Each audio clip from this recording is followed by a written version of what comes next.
Voilà, alors nous allons suivre le déroulement de votre première séance de travaux pratiques de biologie animale, qui est de la dissection du poussin, qui est un oiseau. Alors pourquoi ce TP? C'est pour voir qu'il y a une différence au niveau de l'appareil digestif quand on compare par rapport à celui que vous connaissez chez les mammifères. Donc dans un premier temps, vous allez suivre les différentes étapes de la dissection. Puis, dans un deuxième temps, vous allez vous-même faire votre dissection, donc par binôme. Chaque binôme aura un poussin et donc vous allez travailler ensemble.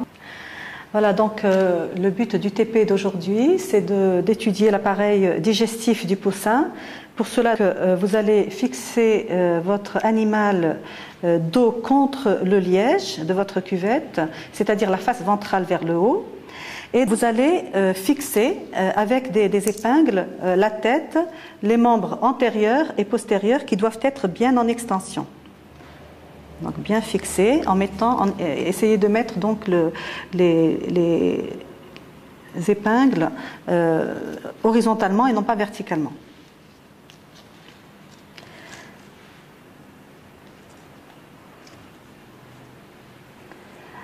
Voilà, après cette étape de fixation, donc vous allez humidifier avec un petit peu d'eau, donc le duvet, donc toutes les plumes de la face ventrale.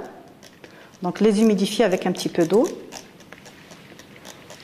Et tout doucement, donc vous allez les déplumer exactement comme quand vous déplumez un poulet chez vous à la maison. Alors s'il vous plaît, vous mettez bien les plumes dans un petit morceau de papier et non pas dans l'évier.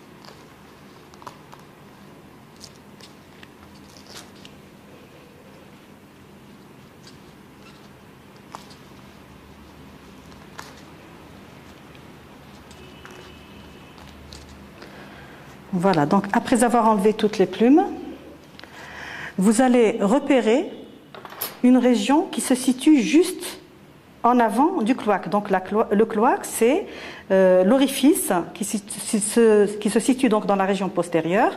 Et donc juste en avant de ce cloaque, vous allez pincer tout doucement avec une pince et vous allez faire ce qu'on appelle une petite boutonnière ou incision de la peau, de manière à découper la peau de l'animal sur sa face ventrale. Alors, avant de couper, vous allez prendre cet instrument qu'on appelle la sonde cannelée. C'est pour, en fait, couper au-dessus de la gouttière de la sonde cannelée pour ne pas abîmer les organes qui se situent en dessous. Vous enfoncez la sonde cannelée sous la peau, en direction du cou, et vous allez découper le long de cette sonde cannelée la peau de la face ventrale.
Voilà, donc bien tirer sur les volets de la peau.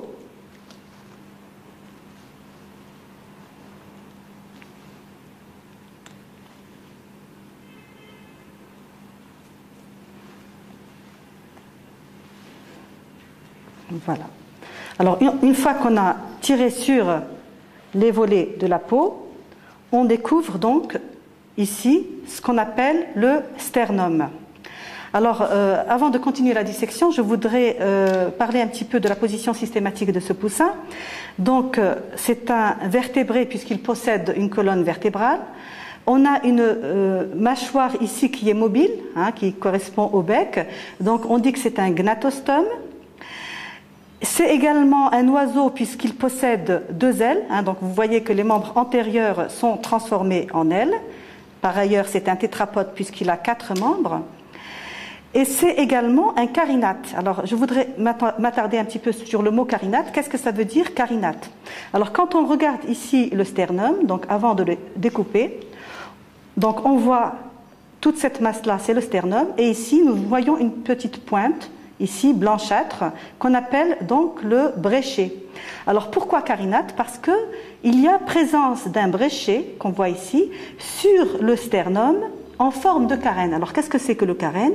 C'est la partie inférieure d'un bateau, hein, qui est sous l'eau. Quand on regarde un bateau, toute la partie inférieure, elle a une forme, ce qu'on appelle le coque d'un bateau, hein, ou carène d'un bateau. Donc, ce sternum nous rappelle le carène d'un bateau, et c'est pour ça qu'on dit que c'est un carinate.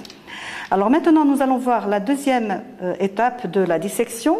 Donc, on va découper ce sternum. Et pour ça, comme nous avons fait tout à l'heure une boutonnière juste en avant de la région cloacale, nous allons faire une petite boutonnière ici, donc à la pointe du bréchet. Alors là, il va falloir couper un petit peu de manière plus forte, avec des ciseaux, si possible, un peu plus fort, parce que c'est du muscle, donc il va falloir, ça résiste, et donc il va falloir couper un petit peu plus fort.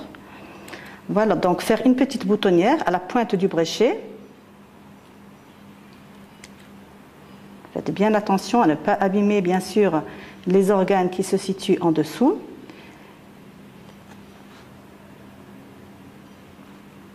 Et comme tout à l'heure, nous allons enfoncer la sonde cannelée sous le sternum et la faire ressortir au niveau du cou, ici, pour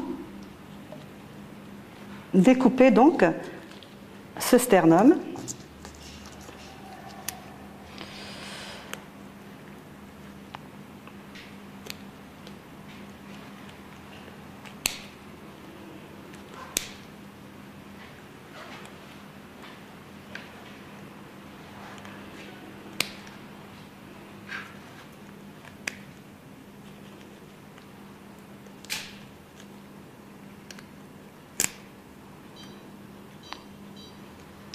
Donc toujours le long de la sonde cannelée.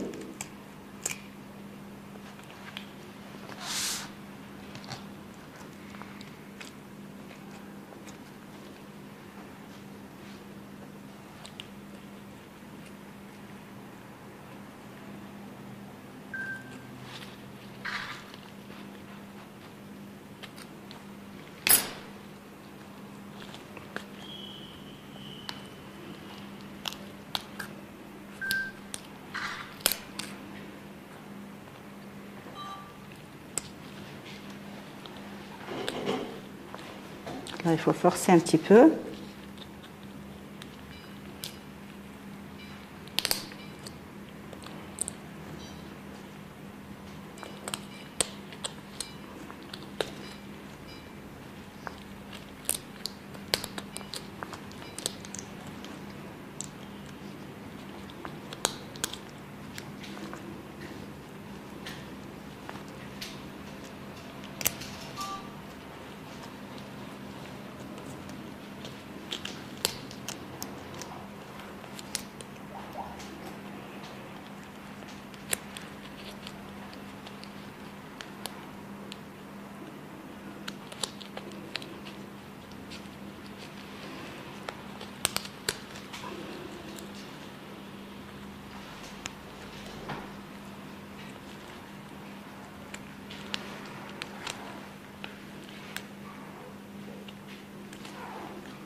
Sectionner carrément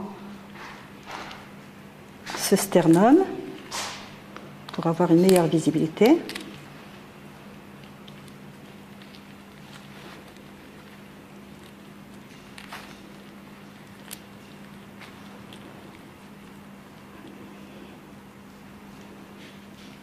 Ou l'épingler, à vous de choix.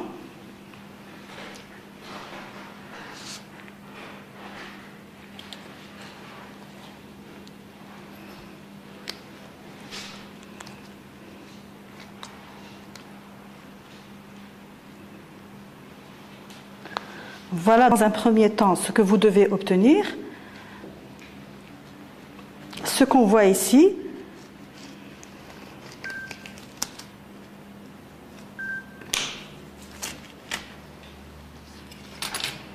alors dans un premier temps, nous voyons ici une grosse poche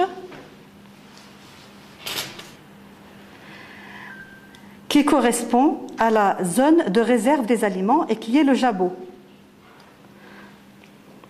Et juste avant le jabot, nous allons dégager l'œsophage qui fait suite au bec, juste après le bec. Donc nous avons la continuité, c'est l'œsophage. C'est le début de l'appareil digestif qui lui se poursuit par le jabot. Alors le rôle du jabot, c'est réserve alimentaire et c'est pour ça que nous avons toutes les graines qui sont à l'intérieur. Et ensuite, faisant suite au jabot, nous avons encore la continuité de l'œsophage. Alors attention, ne pas confondre l'œsophage qui est un muscle lisse avec la trachée qui est juste à côté, qui fait partie de l'appareil respiratoire et qui est plutôt constitué d'anneaux. Donc on sent un cartilage, à ne pas confondre avec l'œsophage qui lui fait partie de l'appareil digestif. Donc nous avons également ici l'œsophage. Et là, avant de continuer la dissection du poussin, nous allons repérer quelques organes en place, notamment le cœur, bien sûr, qui ne fait pas partie de l'appareil digestif. Et là, nous voyons ici le foie et ici une grande masse qui va recouvrir tout le reste de l'abdomen, donc c'est-à-dire tout le reste de l'appareil digestif. Alors, dans un premier temps, ce qu'il faut faire, c'est sectionner le cœur pour voir la continuité de l'œsophage avec le reste de l'appareil digestif. Pour cela, on va soulever le cœur. Le cœur, normalement, est recouvert d'une membrane qu'on appelle le péricarde.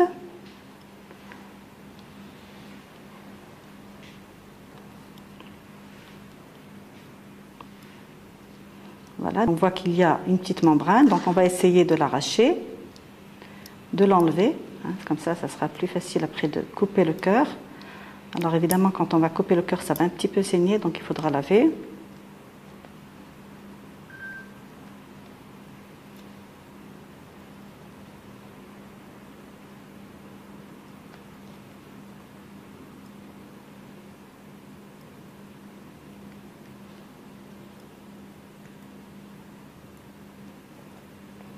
Voilà, donc on voit ici le cœur avec ventricule, oreillette. Alors le cœur ne fait pas partie de l'appareil digestif, donc on va le couper.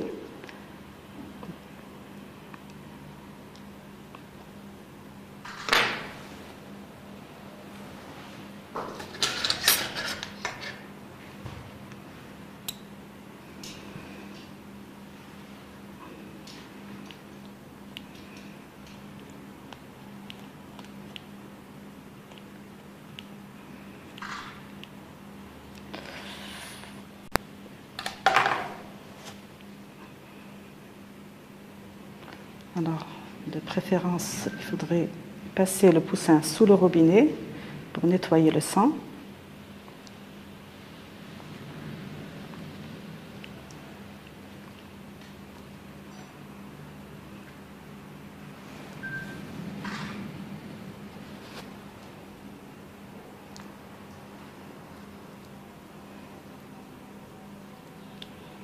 Alors maintenant, ce qu'on va essayer de faire, c'est de dégager tout l'appareil digestif.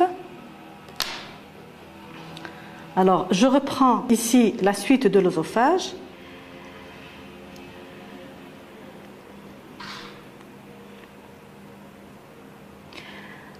Ensuite, je vais découper toute cette enveloppe dans le but de dégager le reste de l'appareil digestif.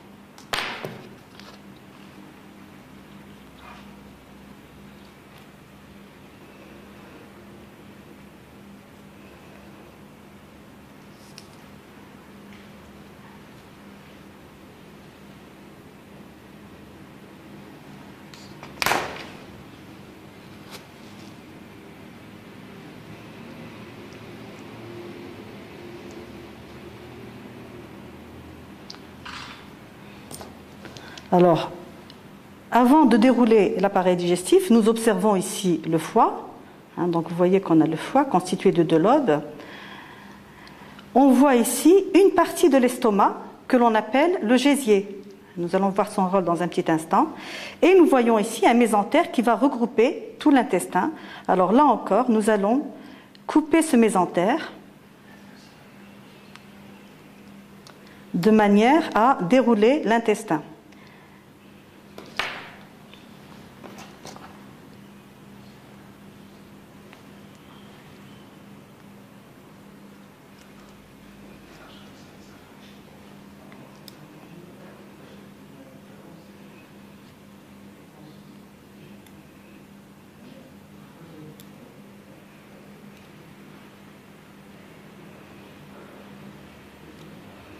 Alors là où il faudra faire très attention, c'est à ne pas, on va dérouler l'intestin, mais on ne va pas dérouler une partie de l'intestin qu'on appelle le duodénum ou anse duodénale. Nous allons voir pourquoi. Voilà, donc on va essayer tout doucement de dégager. Ici, j'ai dégagé une partie de l'intestin qu'on appelle le duodénum ou anse duodénale. Cette anse duodénale comprend une anse descendante, c'est-à-dire qui descend, et une anse ascendante qui monte. Alors, surtout ne pas dérouler cette partie, c'est-à-dire ne pas écarter les 2 branches ascendantes et descendantes. Pourquoi? Eh bien, parce que nous avons, à l'intérieur, entre ces 2 branches, nous avons une glande que l'on voit ici, une glande que l'on appelle le pancréas. Donc ne pas dérouler cette partie. Alors nous voyons ici le foie, la vésicule biliaire qui est là. Alors nous allons voir le rôle de chacun de ces viscères.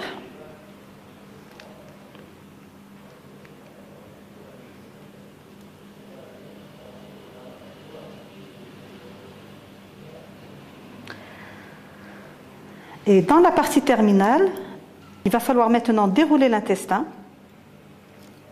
qui comporte plusieurs parties. Donc là, on va couper le mésentère.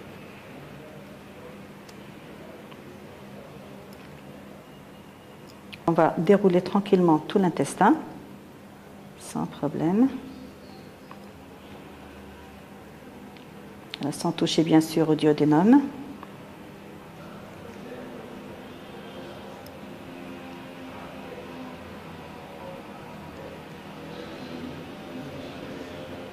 Voilà. Et alors, quand on arrive dans la partie terminale de l'intestin,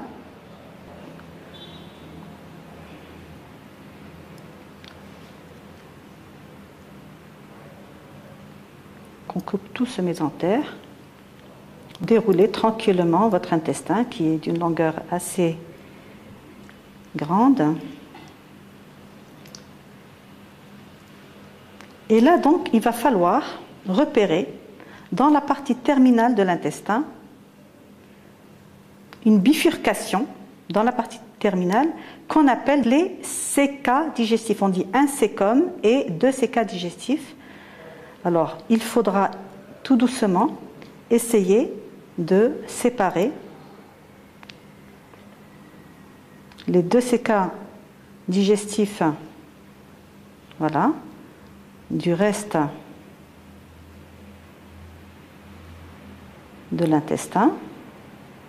Voilà, le premier c'est comme, et ensuite je vais décoller le deuxième.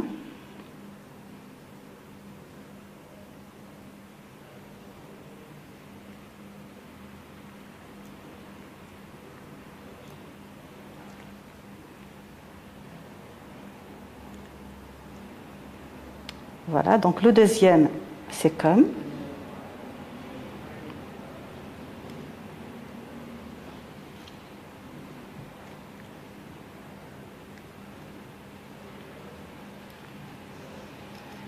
Voilà, je déroulerai dans un petit moment tout l'appareil digestif. Et donc, on voit que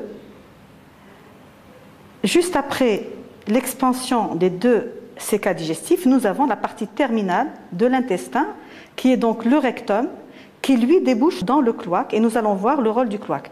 Alors, avant de continuer, donc j'attendais d'éponger un petit peu parce que ça continue de saigner, je voudrais dégager la continuité entre l'œsophage et ce qu'on appelle le ventricule subcenturier. Alors le ventricule subcenturier, c'est la première partie de l'estomac. Tout à l'heure, je vous ai dit que l'estomac était constitué de deux parties. Je vous ai montré le gésier et maintenant, je vais vous montrer la première partie qui est le ventricule subcenturier.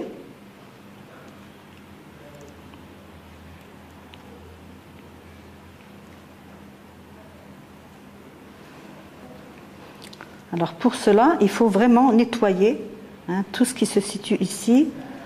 On peut enlever les poumons, on a enlevé le cœur, on peut enlever les poumons, enlever tout ce qui se situe ici et qui nous gêne pour voir.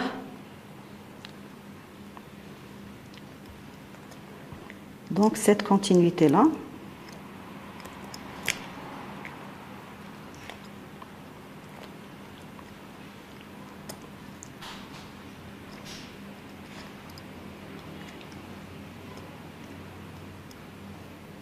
On va repérer, voilà, on va repérer le ventricule subcenturier qui est là. Et donc on va nettoyer tout ce qui nous dérange pour voir la continuité avec l'œsophage.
Voilà, donc on voit bien que maintenant,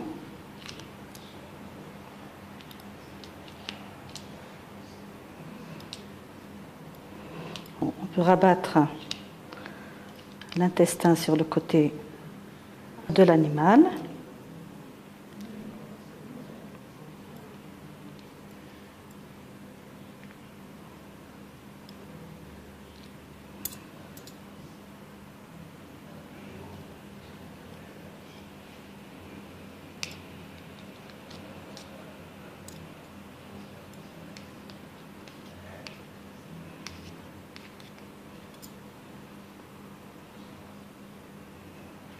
Voilà. Alors, si je reprends maintenant toutes les différentes parties de l'appareil digestif, je reprends depuis le début. Donc, l'appareil digestif est constitué de l'œsophage, qui fait suite au bec. Ensuite, nous avons le jabot. Donc, le rôle du jabot, c'est un rôle de réserve d'aliments. Puis, nous avons encore un segment d'œsophage, puis nous avons la première partie de l'estomac qui est le ventricule subcenturier, donc c'est ça. Donc nous avons le ventricule subcenturier qui est là, qui est l'estomac chimique, puisque c'est là où va se faire une digestion enzymatique. Puis nous avons ici le gésier broyeur qui va jouer un rôle mécanique, le rôle mécanique de l'estomac. Puis nous avons, suite au gésier, nous avons le duodénum, comme je le disais tout à l'heure, avec une anse descendante, une anse ascendante et le pancréas. Alors, le rôle du pancréas, c'est de sécréter du suc pancréatique qui va être déversé dans l'intestin. Puis, il va déverser le suc pancréatique par ce qu'on appelle les canaux pancréatiques.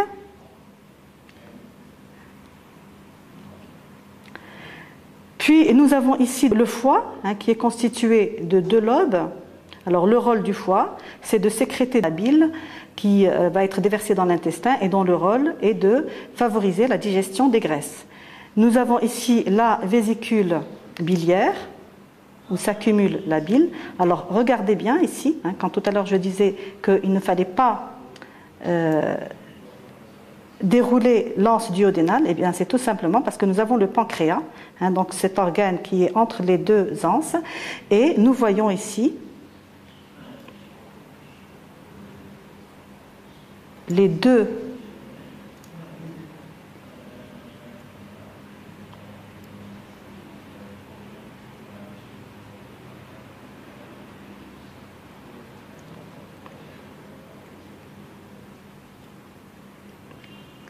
Alors, les 2 canaux sont là. Donc, on voit ici, il y en a un et puis un deuxième qui vont venir donc du foie vers les intestins. Alors, faisant suite à ce duodénum, nous avons donc tout l'autre intestin, donc toute l'autre partie terminale de l'intestin. Nous avons le jéjunum, c'est toute cette partie-là, qui se poursuit par l'ilion. L'ilion, c'est juste avant les 2 CK digestifs, ont un rôle d'absorption et de digestion. Et ensuite, nous avons le rectum, c'est la partie terminale de l'intestin qui, lui, va déboucher dans le cloaque.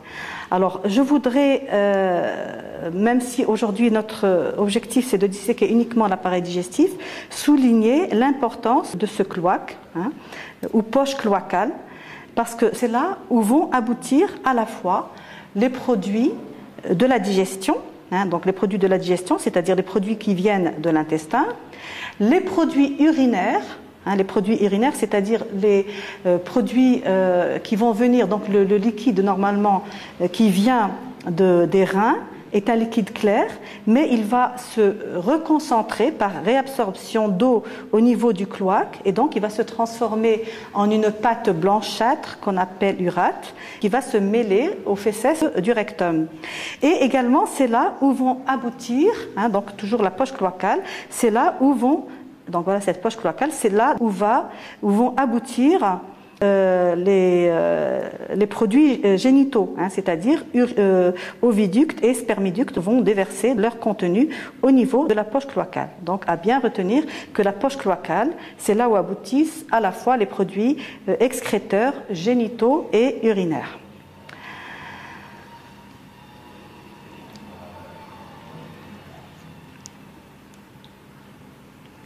Alors je voudrais juste montrer ici un autre organe qui est la rate. Alors la rate, qui est en général qui se situe juste à côté du gésier, eh bien la rate joue un rôle hématopoïétique. De même, juste à côté, mais ça ne fait pas partie de l'appareil digestif. Ici, nous avons ce qu'on appelle la bourse de Fabricius, juste à côté de la poche cloacale, qui est également un organe hématopoïétique juvénile. Voilà. Après avoir terminé votre dissection, vous allez bien dégager tout l'appareil digestif sur le côté droit de l'animal, bien mettre en évidence tout l'appareil digestif, y compris le foie, ne pas oublier le foie bien sûr. Voilà, donc je vais récapituler maintenant les différents éléments de l'appareil digestif que vous devez disséquer, observer puis dessiner. Nous avons ici l'appareil digestif qui commence par le bec, puis nous avons l'œsophage qui fait suite au bec, puis le jabot, rôle de réserve alimentaire, puis de nouveau la continuité de l'œsophage.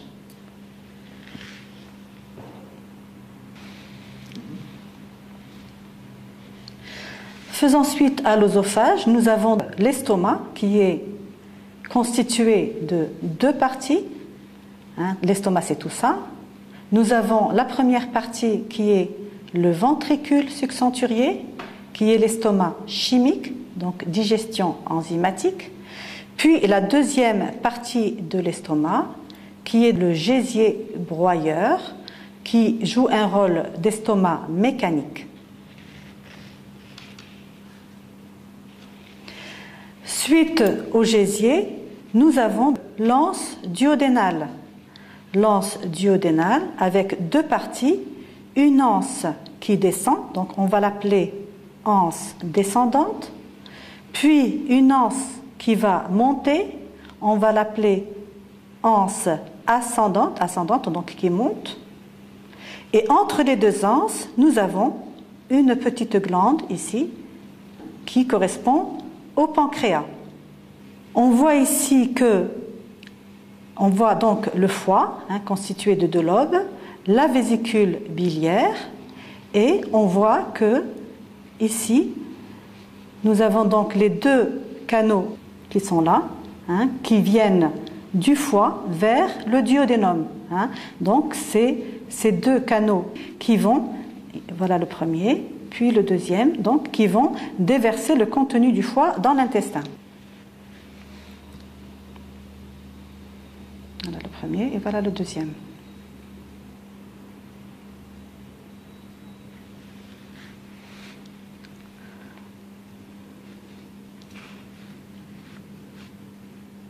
Alors, nous avons ici la rate, donc rôle hématopoïétique.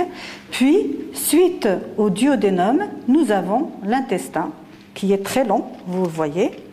Ce n'est pas la peine de le dessiner dans la totalité, il faudra dessiner le début, vous mettez des points de suspension et vous reprenez l'intestin vers la fin. Et dans la partie terminale, cet intestin va subir une bifurcation, c'est-à-dire des expansions latérales pour donner les deux CK digestifs. On dit un C comme deux CK avec A sans S. La partie terminale de l'intestin qui est le rectum qui va aboutir dans le cloaque. Une fois que vous aurez terminé votre dissection, vous allez devoir dessiner l'appareil digestif. Et pour cela, vous allez prendre une double feuille que vous allez ouvrir pour avoir l'espace pour dessiner et mettre la légende. Vous allez rapidement tracer le contour général du poussin, donc la tête, les ailes, les pattes bien en extension, et vous allez dessiner l'appareil digestif en faisant attention à bien respecter la symétrie de l'animal. Donc une fois que vous aurez tracé le contour général, vous tracez l'axe de symétrie de l'animal. Vous pouvez reconnaître cet axe en le faisant passer au milieu des reins. Vous avez les lobes du rein droit, les lobes du rein gauche, et donc vous allez tracer l'axe de symétrie. Et vous allez choisir une échelle, celle qui vous convient, ça peut être échelle 1, échelle 2 en fonction de la taille de votre poussin, et respecter cette échelle. Respecter l'échelle, ça veut dire quoi? Eh bien, ça veut dire tout simplement, si je prends par exemple le jabot, eh bien, si le jabot fait 5 cm par exemple de longueur et 3 cm de largeur, et que mon échelle c'est 1, eh bien, je respecte ces dimensions-là. De même, si j'ai un duodénum par exemple avec une anse ascendante qui fait 6 cm, eh bien, je respecte cette dimension. Voilà, donc mettez-vous au travail et bon courage.